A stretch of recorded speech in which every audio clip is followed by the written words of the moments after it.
Welcome back to Over the Hill Acres. Glad you can make it. How's it going today?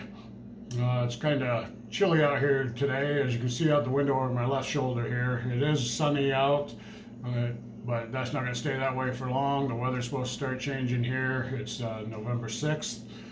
By Monday, they're calling for 3 to 5 inches of snow around our area, so I think winter's finally on its way. Today's video is going to be a little different from what I normally do. There won't be no tractors involved, no wood splitting.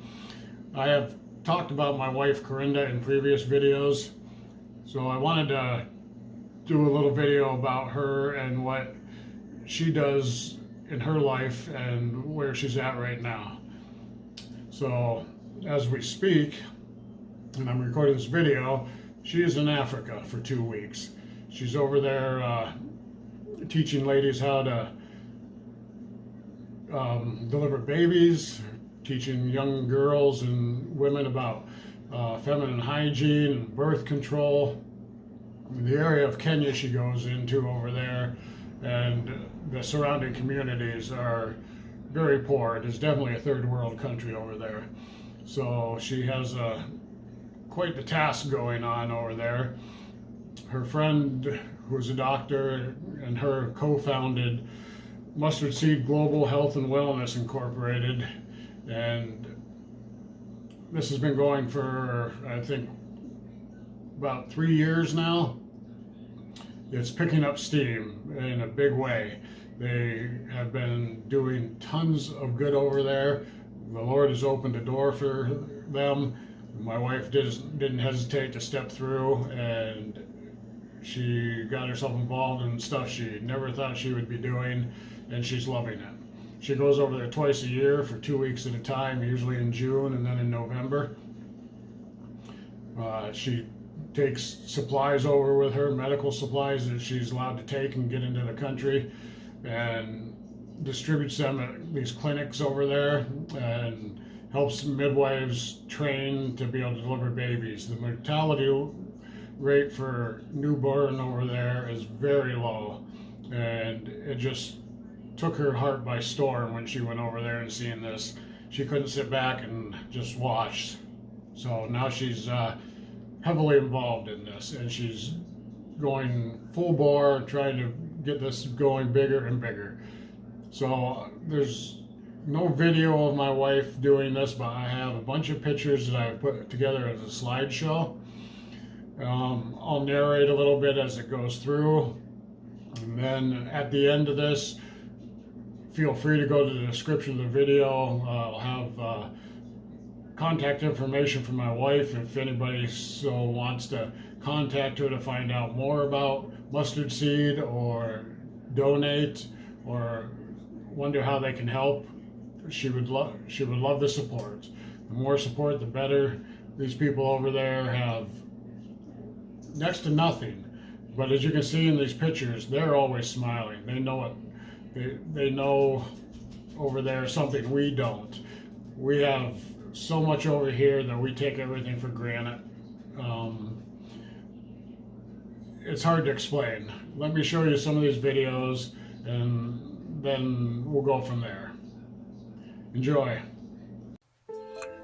This very attractive woman is my wife Corinda. She is co-founder of the Mustard Seed Global Health and Wellness Incorporated, specializing in training midwives and teaching young ladies about feminine care and birth control in the Kenya area of Africa. As you can see, the little ones are pretty fond of her as she is of them.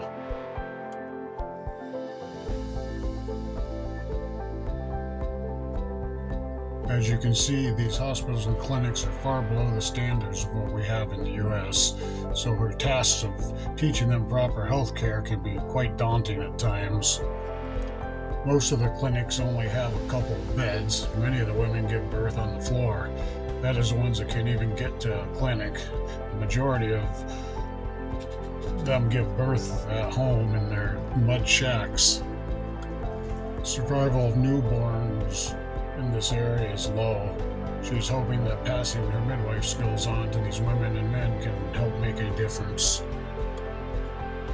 These are just a few of the young girls that she has touched with her God-given talents. She works with other nonprofit organizations to keep these girls in school and teach them about birth control and making the right decisions to better their lives. And we think we have it hard here in the US sometimes. We have no idea. Imagine living in places like these. No running water or stable electricity, which means toilets are holes in the ground, and you walk miles to bring fresh water home every day. And of course, Corinda's heart is bigger than Africa itself. She also helps multiple orphanages. She works with them to get funding for the year and supplies for the kids to make sure they have food and water and clothing that they need. She is in this 100%. I am sure that if the Kenya laws allowed it, we would have another child at home, but we are not allowed to adopt outside of Kenya. So she works to help them all she can over there, and she makes multiple visits to the orphanages when she's there to visit the kids she has met. Okay, you got to see some of the pictures she's taken over there and what they're doing, and you see their hospitals they have over there. It's unbelievable. Their hospitals are no better than having a room in our garage half the time where you would deliver babies and do surgeries. The clinics and hospitals that you've seen in these pictures, they are very up to date. Most of these children and stuff are born in mud shacks on dirt floors. It's just horrendous. But like I said, you've seen the smiles on everybody's faces. They have a heart that most of us would know nothing about. So feel free to contact my wife. Like I said, her contact information will be in the description. You have any questions, would like to donate, give her a call or email her. I'm not going to put her phone number on, but email her and she will get back to you. Guaranteed. She loves doing this. This has been a passion of hers for the last 3 years. Pretty much that's all she does beside her job. She just loves helping these people over there. So let's see if we can give her a hand. Thanks for joining us today. Catch you on my next video. We'll be back to normal by then. Tractors and working outside and whatever. Okay, have a good night. Enjoy and God bless.